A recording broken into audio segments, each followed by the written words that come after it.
Stock market മലയാളത്തിലേക്ക് നിങ്ങൾക്ക് സ്വാഗതം. നമ്മളിന്ന് ഡിസ്കസ് ചെയ്യാൻ പോകുന്നത് ബാങ്ക് നിഫ്റ്റി ഓപ്ഷൻ ട്രേഡിംഗ് സ്ട്രാറ്റജിയാണ്. അതായത് എല്ലാ വ്യാഴാഴ്ചയും ബാങ്ക് നിഫ്റ്റി ഓപ്ഷൻസ് എക്സ്പയർ ആണ് നിങ്ങൾക്കറിയാമല്ലോ. അപ്പോൾ ആ എക്സ്പയറി ഡേയിൽ നമുക്ക് എങ്ങനെ ഓപ്ഷൻസ് ട്രേഡ് ചെയ്യാം എന്നുള്ളതായിട്ടുള്ള സ്ട്രാറ്റജിയാണ് ഞാൻ ഈ വീഡിയോയിലൂടെ ഇന്ന് നിങ്ങളുമായി ഡിസ്കസ് ചെയ്യാൻ പോകുന്നത്. ഇതുവരെ നിങ്ങൾ ചാനൽ സബ്സ്ക്രൈബ് ചെയ്യണം. ഇതുപോലുള്ള ഒരുപാട് വീഡിയോസ് ഞാൻ ഈ ചാനലിൽ അപ്ലോഡ് ചെയ്യുന്നതാണ്. ഓക്കെ, അപ്പോൾ നമുക്ക് ഇന്നത്തെ ടോപ്പിക്കിലേക്ക് പോവാം. ഇപ്പോൾ ബാങ്ക് നിഫ്റ്റി എക്സ്പയറി എന്ന് പറയുമ്പോൾ ഇപ്പോൾ ഇത് കഴിഞ്ഞ ദിവസം, അതായത് 12-ാം തീയതി എക്സ്പയറി ആയ ഒരു ക്യാൻഡിലാണ്. അതിന് മുന്നുള്ള 5 എക്സ്പയറി ഡേയ്സ് നമ്മൾ എടുക്കണം. അതായത് അതിന് മുന്നേ 5-ാം തീയതി വരെ എക്സ്പയറി ആയിരുന്നു, 29-ാം തീയതി, 22, 15, 9. അതാണ് ഞാൻ ഈ ബോക്സിൽ ഇട്ടിരിക്കുന്നത്. അതൊക്കെ എക്സ്പയറി ഡേയിലുള്ള മൂവ്മെൻറ്റാണ്. അപ്പോൾ ഈ എക്സ്പയറി ഡേയിലുള്ള നമുക്ക് ഓപ്പൺ ഹൈ ലോയും വേണം. അതിനുശേഷം നമ്മളൊരു എക്സൽ ഷീറ്റ് ഇതേപോലെ ക്രിയേറ്റ് ചെയ്യാം. ഓപ്പൺ ഹൈ ലോ ഇത് 5-ാം തീയതി, അതായത് കഴിഞ്ഞ എക്സ്പയറി ഡേയിൽ അതായത് ഉണ്ടായിരുന്ന ഓപ്പണും ഹൈയും ലോയാണ്. അതേപോലെ അതിന് മുന്നുള്ള ഓപ്പൺ ഹൈ ലോയാണ്. അപ്പോൾ കഴിഞ്ഞ എക്സ്പയറി ഡേയിലുള്ള 5 എക്സ്പയറി ഡേയിലുള്ള ഓപ്പൺ ഹൈയും ലോ എടുക്കാം. അതിനുശേഷം നമുക്ക് ഹൈ മൈനസ് ഓപ്പൺ, ഈ ഹൈയും ഓപ്പണും ചെയ്യുന്ന മൈനസുള്ള പോയിൻ്റ് ഇവിടെ നോക്കാം. അത് ഓപ്പൺ മൈനസ് ലോ, ആ പോയിൻ്റ് നമുക്ക് എഴുതാം. ഇനി അതിലെ മിനിമവും മാക്സിമം പോയിൻറ്റും നമുക്കിവിടെ നോക്കാം. അതുപോലെ നമുക്ക് കഴിഞ്ഞ 5 ദിവസത്തെ ഇതുപോലെ നമ്മൾ ചെയ്തേക്കാം. ഓപ്പൺ ഹൈയും തമ്മിലുള്ള ഡിഫറൻസ്. അപ്പോൾ നമുക്കൊരു മൂവ്മെൻറ്റ് അറിയാൻ വേണ്ടിയാണ്. അപ്പോൾ മിനിമം മൂവ്മെൻറ്റ് ഇത്രയും വന്നിട്ടുണ്ട്, മാക്സിമം മൂവ്മെൻറ്റ് ഇത്രയും വന്നിട്ടുണ്ട്. ഇനി നമുക്കതിൻ്റെ ഒരു ആവറേജ് എടുക്കണം. ആവറേജ് എടുക്കുമ്പോൾ നമുക്ക് മിനിമം മൂവ്മെൻറ്റ് 173 വന്നിരിക്കുന്നത്. അതുപോലെ ഇവിടെ മാക്സിമം മൂവ്മെൻറ്റ് വന്നിരിക്കുന്നത് 393. ഇതൊരു ആവറേജ് കണക്കെടുക്കുമ്പോഴാണ് കേട്ടോ. അപ്പോൾ നമുക്കൊരു ഏകദേശം ഒരു ഐഡിയ കിട്ടി. അപ്പോൾ 173 മിനിമം മൂവ്മെൻറ്റ് എന്തെങ്കിലും ഉണ്ടാവും. അതുപോലെ മാക്സിമം എന്ന് പറയുന്നത് 393 പോയിൻറ്റ്സ് എന്തായാലും ഉണ്ടാവും.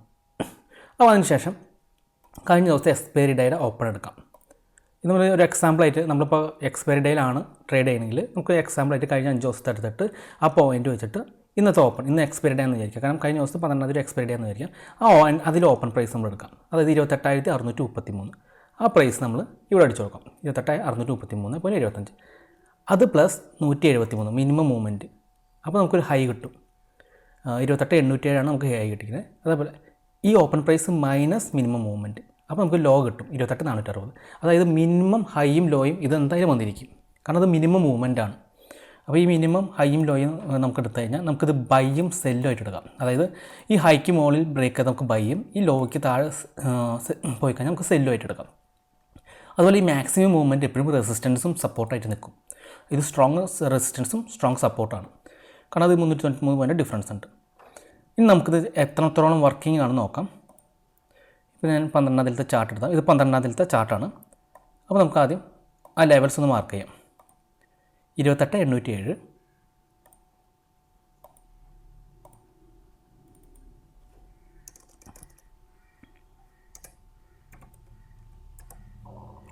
അതുപോലെ ലോ വന്നിരിക്കുന്നത് 28,460.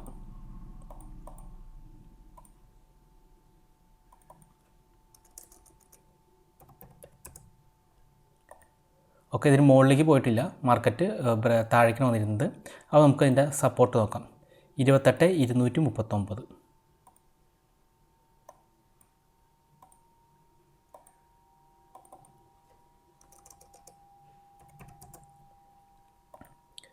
ഓക്കെ, അപ്പോൾ നമ്മൾ വരച്ചിട്ടുണ്ട്. അപ്പോൾ ആ ദിവസം നോക്കാം. മാർക്കറ്റ് ഓപ്പൺ ചെയ്ത് ഇവിടെയാണ്. ഓക്കെ, ഇവിടെ ഓപ്പൺ ചെയ്തിട്ട് മാർക്കറ്റ് നമ്മുടെ ലോ ബ്രേക്ക് ചെയ്തു, അതായത് മിനിമം ലോ ബ്രേക്ക് ചെയ്തു. മിനിമം ലോ ബ്രേക്ക് ചെയ്ത് കഴിഞ്ഞാൽ നമ്മുടെ സ്ട്രാറ്റജി സെല്ലാണ്. അതിനുശേഷം മാർക്കറ്റ് താഴേക്ക് വന്നു കണ്ടോ.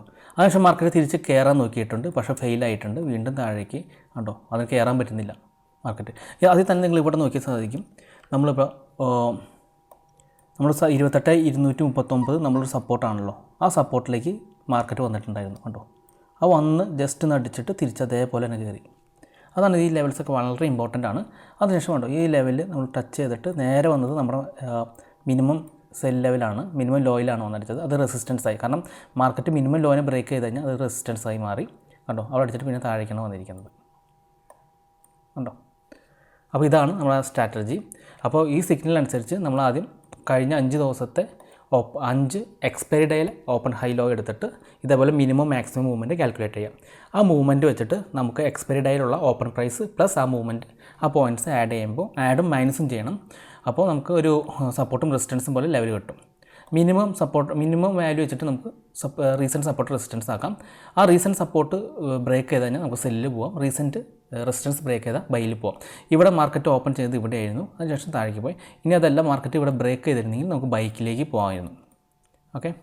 അതുപോലെ നമ്മുടെ 28,239 അത് നമ്മുടെ മാക്സിമം ലോയാണ് വരാൻ ചാൻസ് ഉള്ള. അപ്പോൾ അവിടെ ഒരു സപ്പോർട്ട് എന്തായാലും വരാൻ ചാൻസ് ഉണ്ട്. അപ്പോൾ നമ്മളൊന്ന് ആ ലെവലൊന്ന് നോക്കിയിരിക്കാം. ഓക്കെ. അപ്പോൾ ഇത് വളരെ സിമ്പിളായിട്ടുള്ള ട്രേഡിംഗ് സ്ട്രാറ്റജിയാണ്. അപ്പോൾ അടുത്ത എക്സ്പയറി ഡേക്ക് നിങ്ങൾക്കൊന്ന് ട്രൈ ചെയ്ത് നോക്കാവുന്നതാണ്. ഓക്കെ. അപ്പോൾ ഈ വീഡിയോ നിങ്ങൾക്ക് ഇഷ്ടപ്പെട്ടെന്ന് വിചാരിക്കുന്നു. മറ്റൊരു വീഡിയോയുമായി ഞാൻ അടുത്ത ദിവസം വരാം. അതുവരെ നന്ദി, നമസ്കാരം.